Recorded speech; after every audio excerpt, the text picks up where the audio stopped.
Good day, class. Today, we are starting a new unit standard where we will demonstrate knowledge and application of ethical conduct in a business environment. In the first session, we will look into how to develop human resource policies that help guide your organization. We will cover several policies in this session.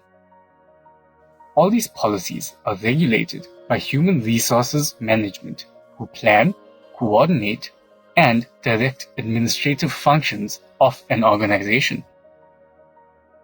The first policy we will look into is focused on employment equity.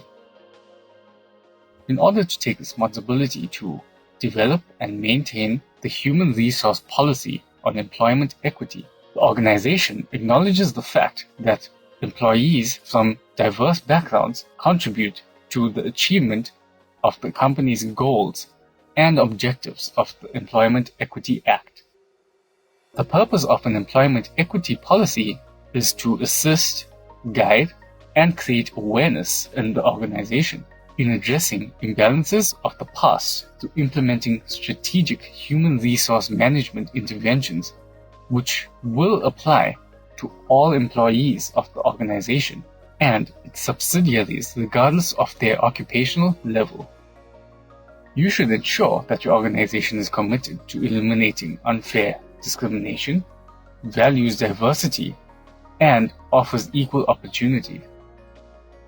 The second policy we will look into is for skills development. There are several ways to promoting employment equity in the workplace, such as skill-based training, encouraging employees to participate in management development programs, bursary assistance, internship, and other means to allow employees a chance to qualify in work-related fields or expertise.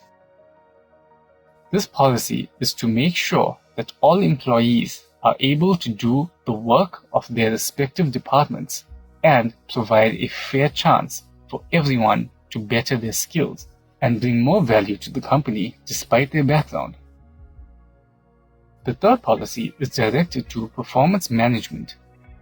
An organization needs to have structured performance management policies and procedures so that they can promote growth of all employees by having performance reviews and evaluation processes that do not discriminate against any employees. Management can also link the employee's compensation or reward system to performance, skills, and initiatives shown by the employee in order to develop their career. The policy helps with keeping tabs on performance of the employee and also gives an incentive to perform better.